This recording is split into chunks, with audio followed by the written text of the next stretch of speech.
South Africa was not invited to Trump's big board of peace. Meanwhile, other countries, BRICS, NATO members, even random small states got the invite like it was some exclusive gala. So, why?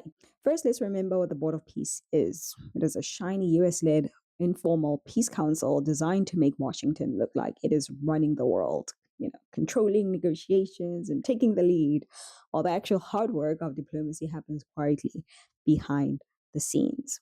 South Africa, for all its regional influence, did not fit that narrative, apparently. Pretoria's consistently neutral stance on Ukraine, abstaining in UN votes, and refusing to pick sides is a problem if you're trying to orchestrate a US centered show of control. Also, the fact that we didn't get behind Israel bombing people out of their homes to build shiny beach resorts was apparently also a problem because the US doesn't, I don't know, doesn't like morality, maybe. I don't know at this point. But anyway, the US wants partners who play along, partners who are predictable and who can be portrayed as part of the solution. Oh my God. The fact that they believe that this stuff is working just blows my mind. But I digress. So, South Africa is not exactly predictable in Washington's eyes. So, no seat at the table for you. And yes, this has consequences. It signals that the US sees Pretoria as an independent actor rather than a controllable ally, which in Trump's world is basically a polite way of saying, you're not on our team, bud. Then there's the history of tension. The past few months, especially the 2025 G20 squabbles, haven't exactly made Pretoria favorite of Washington. South Africa has openly challenged some Western positions, refused to toe the US line, and prioritize multilateral, inclusive approaches over unilateral US led initiatives, which makes sense. But that matters in Trump's Board of Peace worldview because this is not a UN forum. It is designed to be fast and flashy and fully US controlled. So South Africa is still pushing independent mediation through African Union channels or the UN. It automatically becomes a bit of a complication for the optics, right? So Trump wants predictable partners willing to show up, say the right things, and let the US lead the narrative. But South Africa's consistent independence, which might be admirable to some, looks inconvenient to the US organizers. And honestly, from Washington's perspective, inviting a country that refuses to publicly validate your peace narrative could risk embarrassment in front of global media. So they weren't invited. Simples. Now let's talk optics versus reality. Okay, so Trump and his team want this Board of Peace to look like a global solution while keeping the real levers of influence in Washington's hands. South Africa, by maintaining neutrality and insisting on inclusive processes, does not fit that narrative. So, from Pretoria's perspective, staying independent protects credibility and regional leadership is really what South Africans want. But from Washington's perspective, it's basically a thanks, but no thanks moment. So this snap also sends a message to other nations. If you're not going to play by the rules of the US led peace framework, don't expect a front row seat. Meanwhile, the US can still point to the countries that are participating as proof that everyone is on board without having to deal with any inconvenient independence or critical questions from South Africa. Diplomacy is not just about solving conflicts, right? It's about appearances. The Board of Peace is designed to maximize US control over the story, not necessarily the outcomes.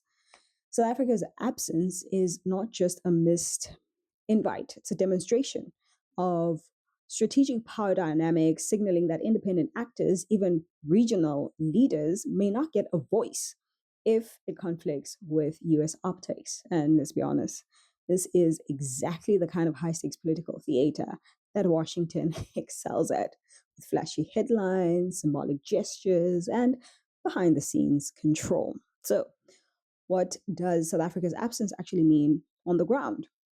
Well, for one, it highlights the limits of Pretoria's influence in global high profile diplomacy when the US is calling the shots. While South Africa remains a respected mediator regionally and within the African Union, the Board of Peace is designed to showcase Washington's control, not inclusive multilateralism. Pretoria's neutral stance, like abstaining from UN votes on Ukraine, refusing to pick sides, and standing against the genocide of children in Israel for luxury beachside flexing built on the blood of innocent civilians, it's admirable in theory, but inconvenient in a US centered narrative. So essentially, the US is saying, we want cooperation, but only on our terms. And that sends a signal, not just to South Africa, but to other countries considering independent or alternative mediation efforts. It's a reminder that the Board of Peace is less about creating equitable solutions and more about projecting influence. At the same time, South Africa can also spin this as a badge of honor or credibility and dependence by staying out of the Trump spectacle. Pretoria avoids being used as a prop in a US media story while still maintaining regional authority and multilateral relationships. So, yes, it's a diplomatic snub, but it's also a choice and one that protects South Africa's long term credibility in forums where independence actually matters, even if it means missing a flashy US led money grab. Just for a moment. That is the reality. The US has no money, and this is how they are going to try and build their influence to make some extra change. Right?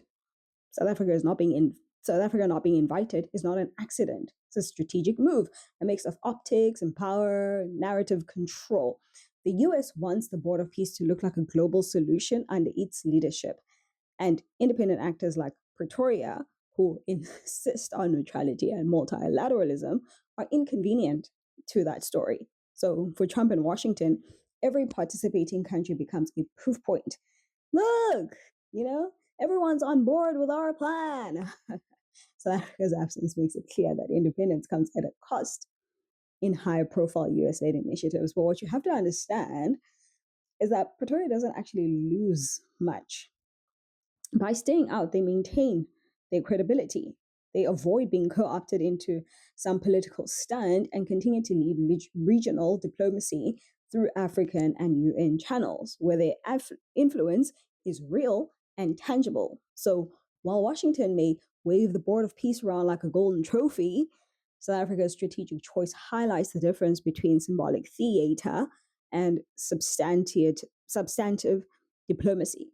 At the end of the day, being snubbed by Trump does not weaken South Africa. It just exposes the priorities of US led initiatives and reminds the world that influence is not the same as inclusion.